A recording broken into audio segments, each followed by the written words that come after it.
Dans la lumière invisible au-delà de ce que les yeux humains peuvent voir, se trouve une révolution. Une technologie qui ne se contente pas de photographier la Terre, mais dissèque chaque pierre, chaque culture. Chaque goutte d'eau porte une signature spectrale unique, et aujourd'hui, partout dans le monde, les principales agences spatiales et des concurrents inattendus se livrent une course pour les déchiffrer toutes. L'imagerie hyperspectrale, autrefois réservée à la recherche militaire classifiée, s'impose rapidement comme la prochaine avancée en matière d'observation de la Terre.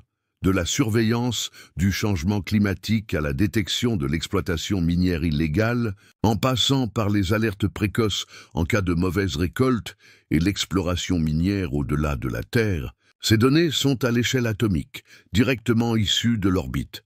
Alors que la NASA repousse les limites du possible, des pays comme la Chine, l'Inde et même le Suparco pakistanais développent leurs propres plateformes, déclenchant une course à l'espace cachée, enracinée, non pas dans la fusée, mais dans la vision. Ce documentaire dévoile l'histoire inédite de l'imagerie hyperspectrale, son passé classifié, son présent puissant et les acteurs émergents qui se préparent à l'utiliser non seulement pour observer la Terre, mais aussi pour remodeler son avenir. Bien avant de devenir un mot à la mode dans la technologie satellitaire, l'idée de l'imagerie hyperspectrale est née d'une question simple. Et si nous pouvions voir au-delà de ce que l'œil humain peut détecter? Pendant des siècles, notre perception de la lumière s'est limitée au spectre visible, appelé rouge, vert et bleu. Mais les scientifiques savent depuis longtemps que la lumière du Soleil s'étend bien au-delà de ce spectre, jusqu'aux infrarouges, aux ultraviolets et à de nombreuses autres bandes invisibles. Chaque matériau, d'une feuille à un minéral en passant par un nuage de gaz, réfléchit et absorbe la lumière différemment sur ces bandes. Comme une empreinte digitale dans la lumière, les premières percées ne sont pas venues de l'espace, mais de la spectroscopie, une branche de la science apparue au XIXe siècle. Lorsque Joseph von Fraunhofer observa des lignes sombres dans la lumière solaire traversant un prisme, il ignorait encore qu'il s'agissait de signatures chimiques. Mais dès le début du XXe siècle, les scientifiques utilisaient l'analyse spectrale pour déterminer la composition des gaz, des étoiles et même des galaxies lointaines. Pendant la Seconde Guerre mondiale, la reconnaissance aérienne a repris ce thème. Les avions militaires ont commencé à utiliser des caméras multispectrales pour distinguer le camouflage des arrière-plans naturels. Ces premiers systèmes ne capturaient que quelques bandes lumineuses, mais l'idée était révolutionnaire. Les analystes ont réalisé que même de subtiles variations spectrales pouvaient signaler une activité cachée, comme un sol perturbé ou une végétation anormale. L'idée de collecter simultanément un grand nombre de bandes spectrales ne s'est véritablement concrétisée que dans les années 1970, avec l'essor de la télédétection et des technologies spatiales. L'un des premiers projets phares fut le programme Landsat de la NASA. Lancé en 1972, Landsat 1 embarquait un scanner multispectral qui a jeté les bases de notre observation actuelle de la Terre depuis l'espace. Sa capacité à détecter les différences entre les types de végétation, les surfaces urbaines et les plans d'eau a révolutionné la donne. Mais Landsat était encore limité, capturant des données dans seulement 4 bandes, visibles et proches infrarouges. L'ambition de collecter des dizaines, voire des centaines de bandes avec couverture spectrale continuait devenue la vision centrale de l'imagerie hyperspectrale. Cette technologie permettrait aux scientifiques de détecter des éléments jusque-là insoupçonnés par les systèmes précédents. Des premiers signes de maladies des cultures à la composition minérale des roches exposées à des centaines de kilomètres de profondeur. En 1983, la NASA a lancé le spectromètre imageur aéroporté, AIS, le premier véritable instrument hyperspectral. Exploité depuis un avion, il enregistrait des données sur des centaines de bandes, offrant des perspectives inédites en sciences de la Terre. Peu après, l'AVIRIS, spectromètre imageur visible infrarouge aéroporté, est devenu la référence absolue des systèmes hyperspectraux aéroportés, toujours utilisé aujourd'hui par le Jet Propulsion Laboratory de la NASA. Parallèlement à ces développements, Des efforts militaires classifiés étaient également en cours. Les agences de défense ont compris l'intérêt de voir ce que les autres ne pouvaient pas voir. Les systèmes hyperspectraux étaient capables de détecter des armes chimiques, de suivre les mouvements de troupes dissimulées et même de distinguer des matériaux artificiels du terrain naturel. La plupart de ces programmes restent encore aujourd'hui secrets. Hors des États-Unis, d'autres pays ont pris conscience de l'intérêt de ces technologies. L'ISRO indien, la CNSA chinoise et même la Suparco pakistanaise ont commencé à investir modestement dans l'analyse spectrale et l'observation de la Terre, reconnaissant leur potentiel à double usage, scientifique et stratégique. Bien qu'il manquait initialement de matériel, les bases théoriques étaient en cours de préparation. À la fin des années 1990, les données hyperspectrales ont commencé à passer des expériences aéroportées aux premières missions orbitales. Les CubeSats et les petits satellites ont permis des expérimentations à moindre coût, permettant aux universités et aux start-up de pénétrer ce domaine. Cette démocratisation allait s'avérer essentielle dans les décennies à venir.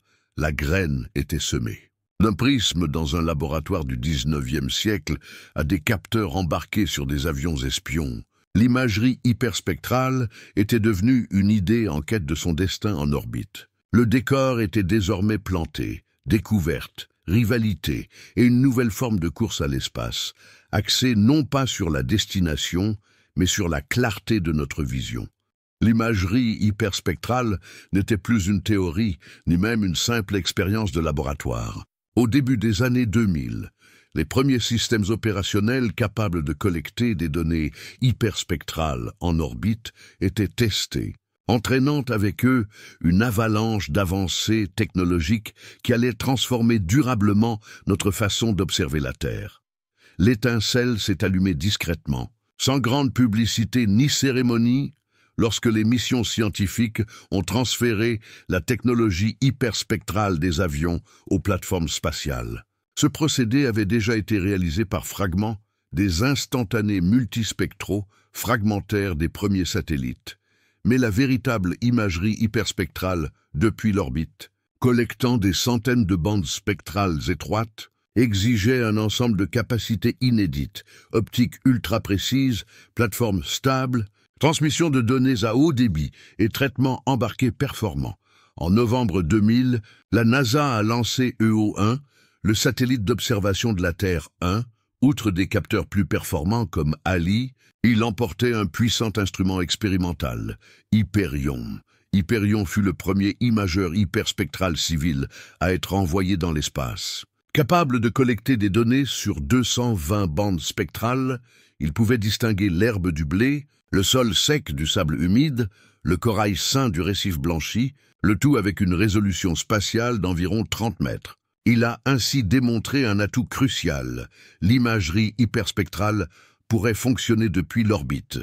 Bien que conçue à l'origine pour une mission d'1 an, EO-1 et Hyperion ont largement dépassé leurs performances, et ce, pendant plus de 10 ans. Les chercheurs du monde entier ont librement accédé aux données, marquant le début d'une ère hyperspectrale démocratisée. La cartographie minérale, la surveillance environnementale, les études de santé agricole et même l'exploration archéologique ont toutes atteint une nouvelle ère de précision. Le succès d'EO Hudson a montré aux autres agences spatiales qu'il ne s'agissait pas d'un gadget. C'était l'avenir.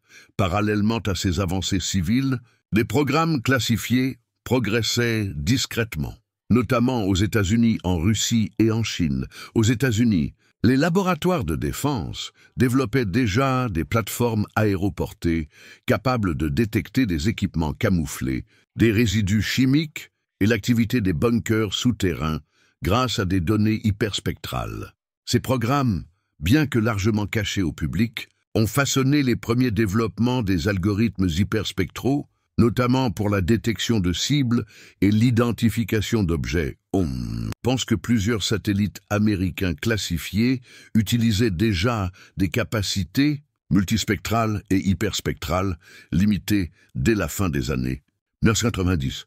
Ces capteurs n'étaient pas conçus pour la géologie ou l'agriculture, mais pour un avantage tactique. Être capable de distinguer un véhicule militaire d'un rocher ou de repérer un sol perturbé, révélant la présence d'un engin explosif improvisé, EEI, caché, est devenu un enjeu de sécurité nationale. La Chine, quant à elle, a commencé à intensifier ses activités de télédétection spatiale à la même période. Si ses premiers efforts en matière d'hyperspectralité étaient à la traîne par rapport à ceux de la NASA en termes d'ouverture et de qualité, la CNSA, Administration spatiale nationale chinoise, a commencé à lancer des systèmes d'observation de la Terre de plus en plus sophistiqués et, au milieu des années 2010, ces satellites HJ-1A et HJ-1B étaient équipés de capteurs hyperspectraux destinés aux applications environnementales. L'ISRO indien, réputé pour ses innovations rentables, a commencé à expérimenter les capacités hyperspectrales dans les années 2010, grâce à des missions aériennes et à des charges utiles spatiales limitées. En 2018, il a lancé HISIS, Hyperspectral Imaging Satellite, conçu pour la surveillance de l'agriculture, de la foresterie et des côtes. Capable de collecter 55 bandes spectrales du visible au proche infrarouge. HISIS n'était pas encore le successeur d'Hyperion, mais il prouvait que l'Inde était déterminée à pénétrer le domaine spectral. Parallèlement, la Suparco pakistanaise, traditionnellement plus lente à développer des satellites, a commencé à poser les bases en douceur. Si la Suparco n'a pas encore lancé de satellite hyperspectral à spectre complet, ces programmes collaborent de plus en plus avec les agences chinoises, notamment via le satellite de télédétection pakistanais, PRSS-1, et l'écosystème commun autour du CEPEC, Corridor économique Chine-Pakistan. Les analystes estiment que les charges utiles hyperspectrales ou l'accès aux données chinoises pourraient être intégrés aux futurs efforts spatiaux stratégiques du Pakistan d'ici 10 ans. Une étape importante. Pour un pays traditionnellement à la périphérie des technologies spatiales avancées, alors que les agences gouvernementales posaient les bases, la première véritable perturbation est venue de sources inattendues. Les start-up, des entreprises comme Planet, Satellogic, Edwall et Orbital Sidekick ont commencé à tester des satellites hyperspectraux à faible coût et à orbite basse, destinés aux clients commerciaux. Ces nouveaux acteurs pourraient offrir aux propriétaires de vignobles, aux sociétés minières et aux méga-exploitations agricoles un accès à une analyse spectrale en temps réel, auparavant réservée aux États-nations. Les applications couvraient la détection des marées noires, les épidémies, la déforestation illégale et la cartographie de la pollution urbaine, jusqu'à des éléments de base spécifiques. En 2020, l'entreprise indienne Pixel s'est imposée comme un sérieux concurrent, promettant de construire la première méga-constellation hyperspectrale commerciale au monde. Fort d'un financement de capital risque assuré et d'une feuille de route claire, Pixel et ses concurrents représentent un nouveau mouvement. Les données hyperspectrales ne sont plus une infrastructure nationale, mais des plateformes de renseignement privées louées à l'heure. Les avancées clés, tant techniques qu'institutionnelles, étaient claires. Les données hyperspectrales pourraient désormais être capturées depuis l'orbite avec une résolution utile. Les pipelines de traitement, autrefois complexes et coûteux, sont devenus natifs du cloud et alimentés par l'IA. De plus en plus de pays ont commencé à reconnaître le renseignement hyperspectral comme un atout stratégique. Au début des années 2020, le monde avait discrètement franchi un cap. L'imagerie hyperspectrale n'était plus expérimentale. Elle était exploitable, accessible et en pleine expansion. Ce qui a commencé avec un simple capteur sur un satellite de recherche est devenu une course mondiale, pas seulement pour la visibilité, mais pour avoir un aperçu. Alors que le XXIe siècle s'engageait dans une ère marquée par les données, la concurrence et le climat, l'imagerie hyperspectrale est passée discrètement du statut d'expérience prometteuse à celui de course technologique mondiale. Ce qui a débuté avec un seul satellite, Hyperion de la NASA, s'est transformé en une offensive multicontinentale pour dominer l'intelligence spectrale avec des acteurs allant des agences d'État aux start-up privées tous en compétition pour le contrôle des données d'observation de la Terre, les plus détaillées jamais collectées par l'humanité. Voici la chronologie de cette ascension, structurée non seulement par les dates de lancement, mais aussi par la volonté politique, la maturité technique et l'élargissement du champ d'application. Le lancement d'EO1 de la NASA, équipé du capteur Hyperion, en 2000, a marqué le premier satellite hyperspectral opérationnel en orbite. Initialement conçu comme un banc d'essai d'1 an, EO1 a fonctionné jusqu'en 2017, réalisant des milliers de scènes couvrant différents environnements, continents et applications. Pendant ce temps, les chercheurs ont développé et affiné des bibliothèques spectrales, catégorisant les signatures, uniques de différents matériaux et types de terrain, rendant l'interprétation plus rapide et plus automatisée. L'instrument Aviris a poursuivi ses missions aériennes, offrant des données à plus haute résolution, essentielles au développement d'algorithmes et à la validation de l'étalonnage. L'implication militaire s'est intensifiée, mais dans l'ombre. Certains programmes de reconnaissance par satellite classifiés auraient adopté des capteurs hyperspectraux pour une surveillance avancée, bien que cela ne soit pas confirmé. Il est à noter qu'au cours de cette décennie, les systèmes hyperspectraux sont restés limités aux communautés de recherche. Ces outils étaient puissants, mais ils nécessitaient des connaissances complexes et une capacité de calcul coûteuse, les rendant inaccessibles à une utilisation civile ou commerciale plus large. C'est la décennie où l'imagerie hyperspectrale a évolué et s'est diversifiée. Alors que l'EO1 touche à sa fin, la NASA a doublé ses efforts sur des plateformes aéroportées comme Aviris-NG Next Generation et Classic, offrant des données sur 224 bandes. Le Jet Propulsion Laboratory, JPL, a commencé à travailler sur SBG, Surface Biology and Geology, une mission phare de satellite hyperspectral, liée au climat et au système terrestre. Les satellites HJ-1A et HJ-1B, lancés en 2008, ont fourni des capacités multispectrales et hyperspectrales limitées adaptées à la surveillance de l'environnement. En 2019, la Chine a lancé Gaofen 5, une avancée majeure en matière de résolution spectrale, capturant 330 bandes spectrales et visant la surveillance de la pollution, la cartographie minérale et la classification des ressources. Après des années de recrutement hyperspectral aéroporté et de recherche universitaire, l'ISRO a lancé I6 2018, son premier satellite hyperspectral dédié. Il a échantillonné 55 bandes spectrales, principalement pour l'observation terrestre et côtière.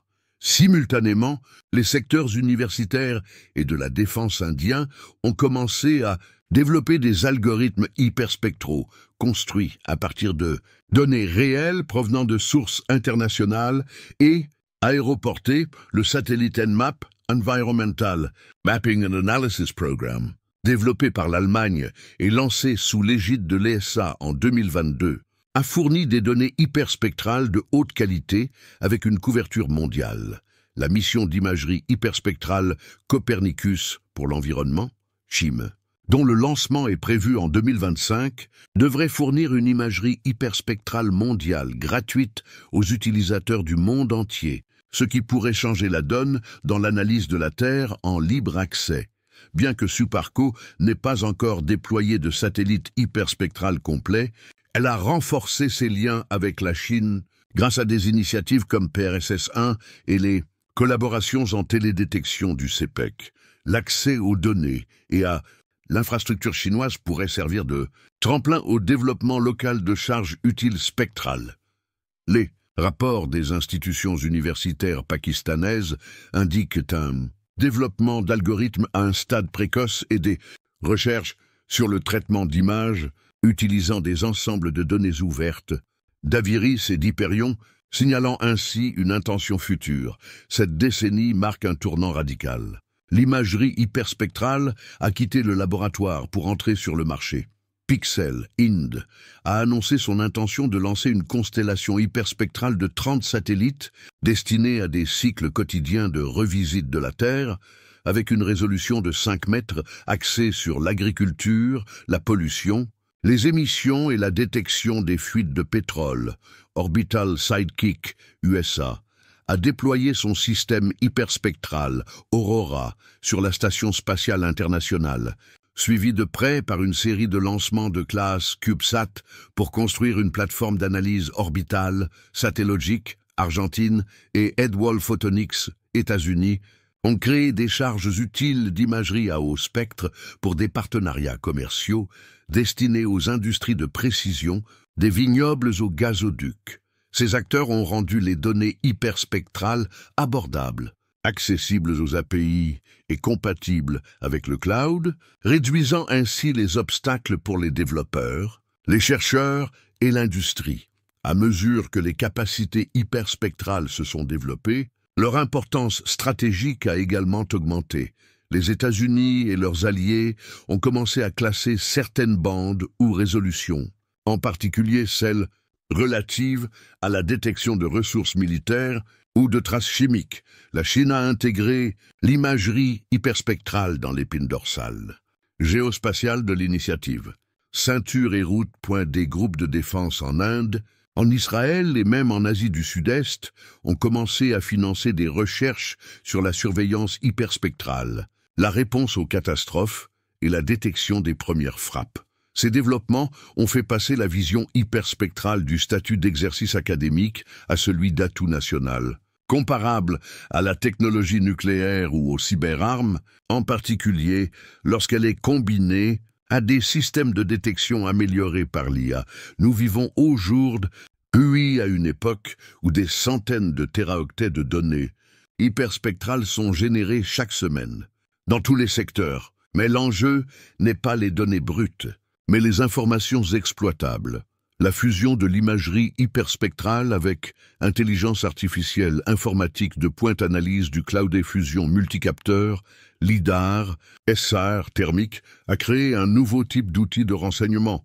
Gouvernements et entreprises utilisent désormais les données hyperspectrales pour évaluer les rendements des cultures un mois avant que les humains puissent cartographier les gisements minéraux à distance, réduisant ainsi le besoin d'expéditions dangereuses sur le terrain de détection, de déversement de pétrole ou de fuite de gaz invisibles à l'infrarouge surveillance de la pollution urbaine et de la conformité industrielle depuis l'espace suivi des signaux de changement climatique intégrés dans la chimie du sol ou la composition des glaciers. La vision hyperspectrale ne se limite pas à percevoir davantage de couleurs. Elle permet de percevoir des vérités plus profondes, la composition chimique de la vie, les premiers signes de l'effondrement climatique et les infrastructures cachées d'un monde en pleine accélération. L'imagerie hyperspectrale est passée du statut de curiosité scientifique à celui d'outil de connaissance planétaire et d'instrument essentiel à la fois pour la sécurité de la Terre et pour l'intelligence économique. Mais son chapitre le plus transformateur pourrait encore se dérouler hors de la Terre, où une nouvelle course aux armements spectraux se prépare à travers le système solaire. Il fut un temps où l'imagerie hyperspectrale restait discrètement à la limite de la curiosité scientifique, utile pour les expériences universitaires et les projets gouvernementaux de niche, mais loin de la conscience publique. Ce temps est révolu. Ces dernières années seulement, l'imagerie hyperspectrale a connu une véritable révolution, franchissant le seuil invisible de l'innovation spécialisée à l'adoption généralisée.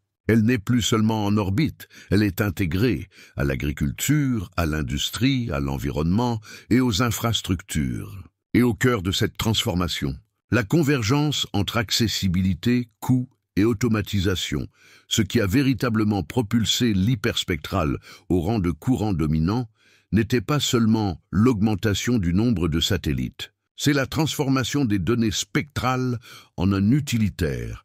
La télédétection traditionnelle nécessitait des analystes hautement qualifiés et un traitement complexe. Mais de puissantes API, des boîtes à outils d'IA et des pipelines cloud proposés par des entreprises comme Orbital Sidekick, Pixel et Satsure ont changé la donne.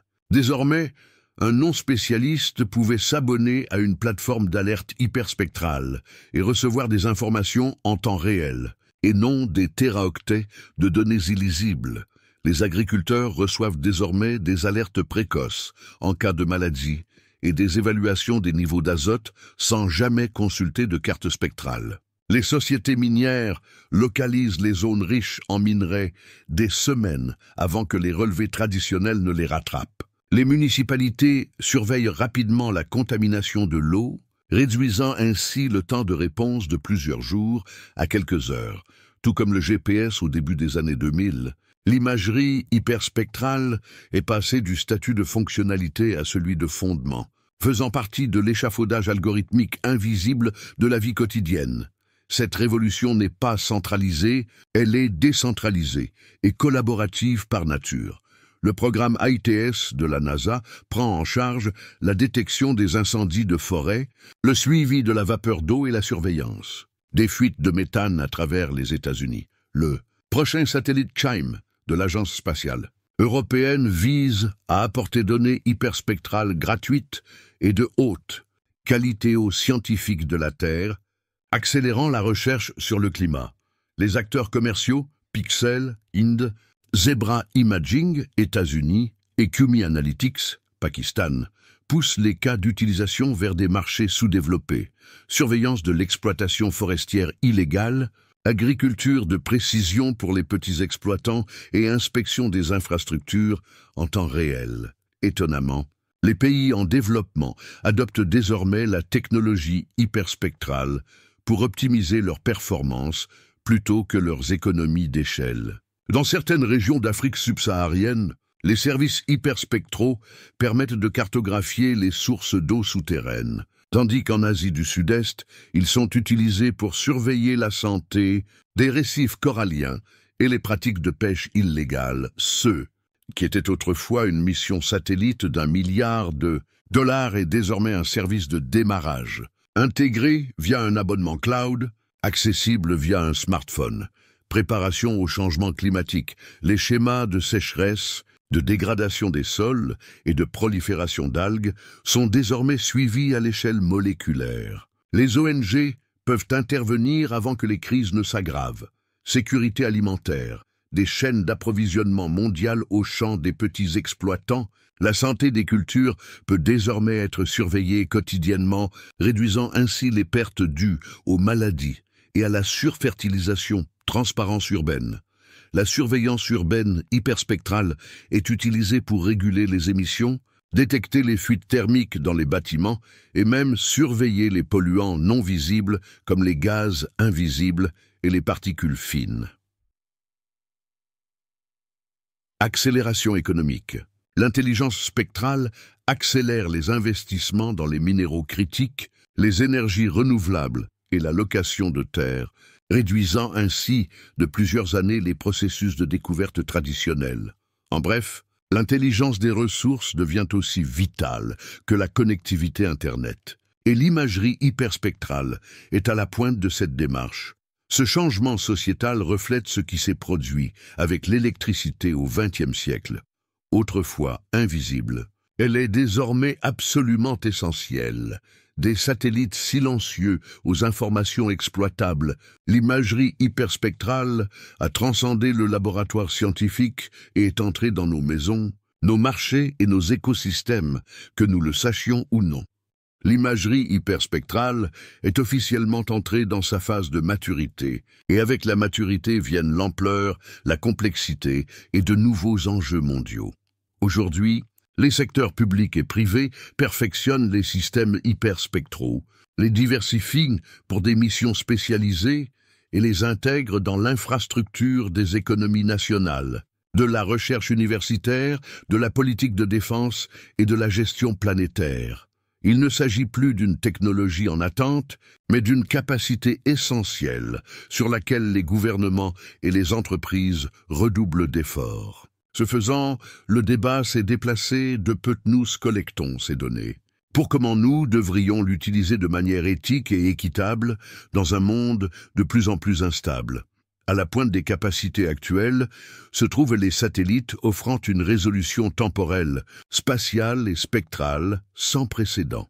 Le satellite allemand Nmap 2022 fournit gratuitement des données hyperspectrales haute fidélité aux chercheurs en sciences de la Terre du monde entier.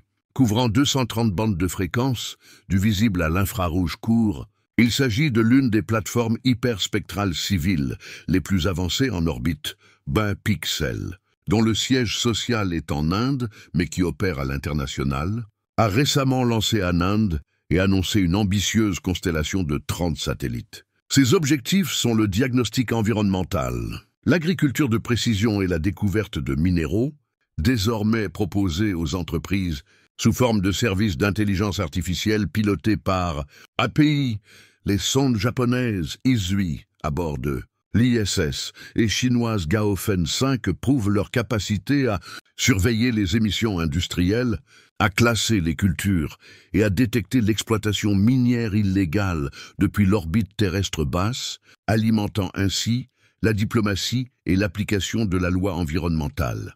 Parallèlement, la mission SHIME de l'Agence spatiale européenne, dont le lancement est prévu dans la seconde moitié de la décennie, fournira une couverture hyperspectrale continue de l'Europe et au-delà, accessible au public et gratuitement. En bref, la couverture hyperspectrale devient mondiale et de plus en plus civile dans son orientation. L'hyperspectral n'est plus une solution universelle. De nouvelles missions sont en cours d'élaboration suivi des émissions de méthane pour atteindre les objectifs climatiques et détecter les violations, analyse de la couleur de l'océan, aidant à surveiller le blanchissement des coraux, la prolifération de plancton et le déversement illégal de déchets, imagerie thermique des infrastructures urbaines pour l'efficacité énergétique et les audits des bâtiments, identification de cibles de niveau militaire, y compris la détection de mines terrestres et le repérage d'actifs camouflés.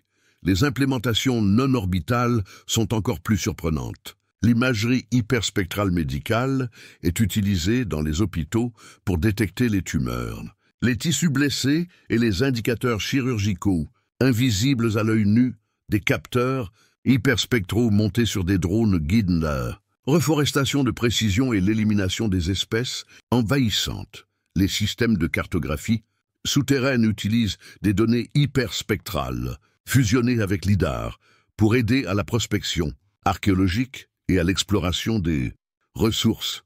Les plateformes hyperspectrales d'aujourd'hui ne se contentent pas de collecter des données, elles s'adaptent aux besoins spécifiques des missions, aussi bien en orbite que dans les environnements déployés sur le terrain. La NASA se concentre sur la surveillance du climat, en soutenant les programmes SBIR qui intègrent l'hyperspectral dans la modélisation des feux de forêt, la surveillance des glaces polaires et les références écologiques. L'ISRO et Pixel préconisent une double stratégie. L'acquisition de données souveraines, ISIS, et l'expansion des services hyperspectraux commerciaux sous une même égide nationale, alliant biens publics et capital privé, Suparco. Bien qu'il ne dispose pas encore de satellites hyperspectraux dédiés, continue d'approfondir la coopération avec la CNSA chinoise et les collaborations universitaires en explorant les accords de partage de données, le développement de charges utiles et le pré-traitement algorithmique au Pakistan pour une utilisation future. Les secteurs chinois de la CNSA et de l'armée investissent dans la capacité d'essaim de satellites, créant des réseaux redondants et résilients de capteurs hyperspectraux pour l'observation civile et militaire, en particulier le long du corridor de la ceinture et de la route. Pendant ce temps, le secteur privé n'est plus un partenaire junior, Black Sky. Planète et Satellogic proposent des analyses spectrales superposées à des tableaux de bord de tâches en temps réel, de livraison dans le cloud et de réponse aux catastrophes. Les plateformes basées sur l'IA rationalisent désormais les données hyperspectrales en informations structurées en quelques minutes, et non plus en quelques jours, permettant ainsi de prendre des décisions en temps quasi réel. Mais avec ce nouveau pouvoir viennent de nouvelles complexités. La surcharge de données est une réalité. Un seul satellite hyperspectral peut générer des téraoctets de données par jour, ce qui met à rude épreuve les stations au sol, les pipelines de traitement et les analystes. Des préoccupations en matière de confidentialité sont apparues à mesure que la surveillance hyperspectrale urbaine a commencé à capturer des biosignatures détaillées. Santé de la végétation, carte thermique, voire signes d'occupation ou d'activité chimique récente. La militarisation spectrale, l'utilisation de cette technologie pour la planification d'attaques préventives ou la cartographie souterraine d'actifs stratégiques est devenue une véritable préoccupation dans les cercles de défense. De plus, les inégalités d'accès persistent. Alors que certains pays développent des constellations et des algorithmes propriétaires, d'autres en sont exclus en raison de contraintes budgétaires, de bandes passantes ou de facteurs géopolitiques, risquant ainsi de creuser une nouvelle fracture numérique, non pas liée à l'accès à Internet, mais à la complexité de la vie quotidienne. Accès spectral. Aujourd'hui, l'imagerie hyperspectrale n'est plus expérimentale ni uniforme. Elle est fragmentée et ciblée, répartie entre agences spatiales, entreprises technologiques, universités et start-up, chacune explorant des domaines allant de l'agriculture à la guerre. Ce qui les unit, c'est une conviction commune, l'invisible compte, que caché sous la lumière se cache le savoir sur la santé, les ressources, les dangers et les opportunités. Et maintenant, cette connaissance tourne autour de nous, à chaque heure de chaque jour. À l'origine, l'imagerie hyperspectrale était un luxe scientifique, une expérience riche en données et exigeante en maintenance, comprise par peu de personnes et accessible à encore moins.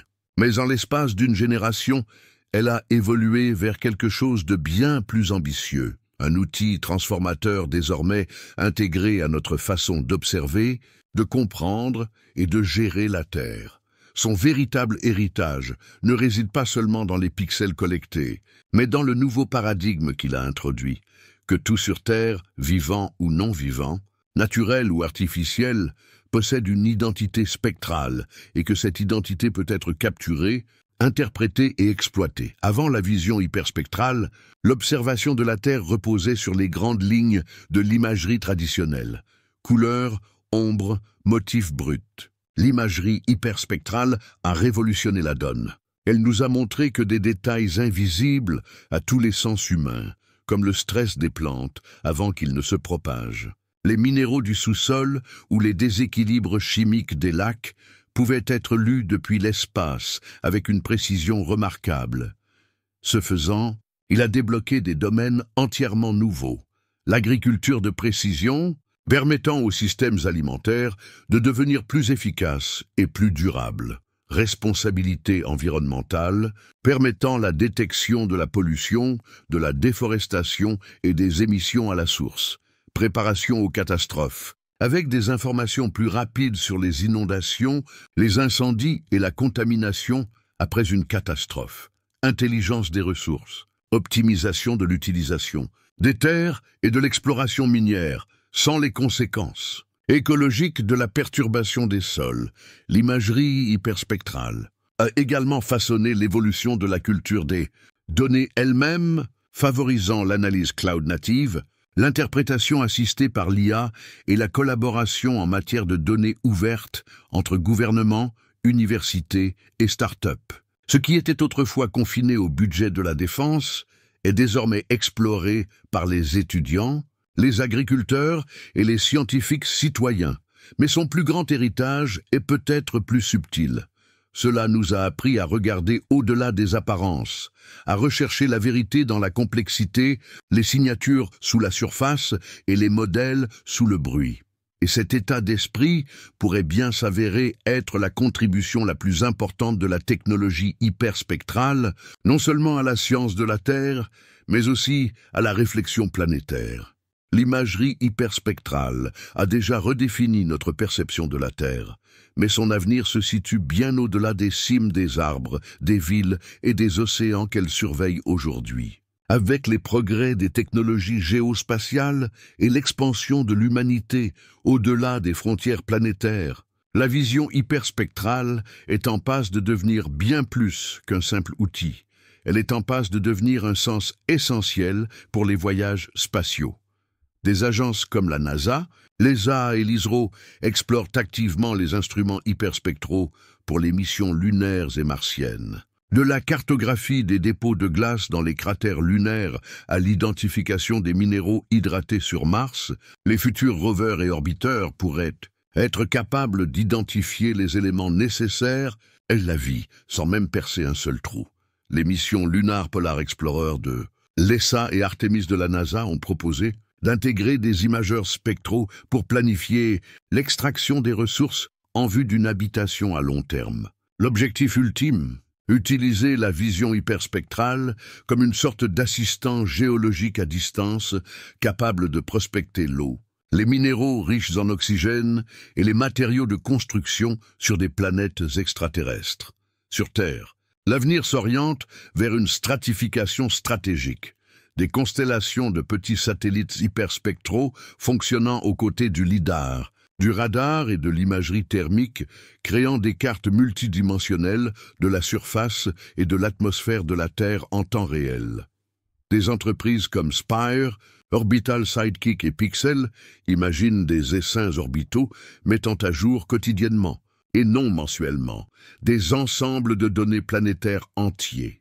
Imaginez la détection en temps réel des fuites de méthane dans les champs pétroliers du monde entier, ou des alertes instantanées sur la déforestation en Amazonie, envoyées via une API directement sur un téléphone ou un drone. Cela ouvre la porte à une géo-intelligence sans délai. Des flux de travail alimentés par l'IA qui déclenchent des réponses de la chaîne d'approvisionnement. Des interventions climatiques ou même des déploiements militaires, dans l'heure même où le modèle spectral est repéré en orbite, la technologie hyperspectrale se miniaturise également et se déplace vers l'intérieur. En médecine, des imageurs spectraux ultra compacts sont développés pour le diagnostic des tissus en temps réel, capables d'identifier les cellules cancéreuses ou les organes privés d'oxygène sans incision. Dans le domaine de la sécurité alimentaire, les spectromètres portables pourraient bientôt permettre aux consommateurs de scanner les produits en temps réel pour vérifier leur maturité, les niveaux de pesticides ou la teneur en nutriments, rendant ainsi l'alphabétisation spectrale personnelle. En géologie et en archéologie, les flottes de drones équipées d'une vision hyperspectrale pourraient découvrir des ruines enfouies, suivre la migration des rivières sur des millénaires ou cartographier les failles sismiques, le tout sans jamais toucher le sol, à mesure que la technologie devient plus autonome. Aéroportée et omniprésente, son avenir ne dépendra pas seulement de l'innovation, mais aussi de l'éthique. À qui appartiennent les données hyperspectrales recueillies sur les terres autochtones? Les pays devraient-ils être autorisés à surveiller les sites industriels ou les rendements agricoles en dehors de leurs frontières, à l'aide de capteurs orbitaux? Quelles sont les implications de la détection d'activités invisibles à toutes les autres formes de surveillance? Tout comme Google Earth a remodelé les conversations autour de la vie privée et de la souveraineté, la Terre hyperspectrale soulève des questions que nous commençons seulement à comprendre. La course mondiale à la domination spectrale ne s'arrête pas. Elle s'accélère, atteignant des orbites, des industries et des institutions encore intactes. Et avec chaque nouvelle bande de lumière que nous apprenons à interpréter, nous découvrons davantage ce qui se passe réellement autour de nous et à notre portée. En fin de compte, l'imagerie hyperspectrale ne changera peut-être pas seulement comment nous voyons le monde. Cela pourrait bien décider du type de monde que nous aurons la chance de voir. Des spectromètres granuleux du XIXe siècle aux constellations orbitales scrutant la Terre, dans des centaines de bandes spectrales, le parcours de l'imagerie hyperspectrale est tout simplement extraordinaire. Autrefois réservée aux laboratoires secrets et aux charges utiles militaires, elle alimente aujourd'hui l'agriculture, la lutte contre les changements climatiques, la réponse aux catastrophes et l'exploration interplanétaire. Nous avons exploré ces racines oubliées, les premières expériences aériennes, l'essor des agences spatiales mondiales, de la Suparco à la NASA, et l'explosion de l'innovation commerciale. Et nous avons exploré un avenir où la vision spectrale ne se limite pas aux nuages ou aux forêts, mais transcende les océans, les industries et même le temps. L'imagerie hyperspectrale ne se résume plus à la lumière. Elle s'intéresse à la vérité cachée dans les longueurs d'onde, attendant d'être révélée. Et maintenant, c'est entre les mains de tous. Si vous avez trouvé ce voyage éclairant, faites votre part pour élever la conversation. Aimez cette vidéo, partagez-le avec les esprits curieux, commentez ci-dessous. Qu'est-ce qui vous a le plus surpris ou quelle partie de cette course devrions-nous explorer ensuite? Et bien sûr, abonnez-vous pour plus de documentaires approfondis sur la technologie et l'histoire comme celui-ci. Parce que parfois, pour vraiment voir le futur, il faut regarder au-delà de la lumière visible.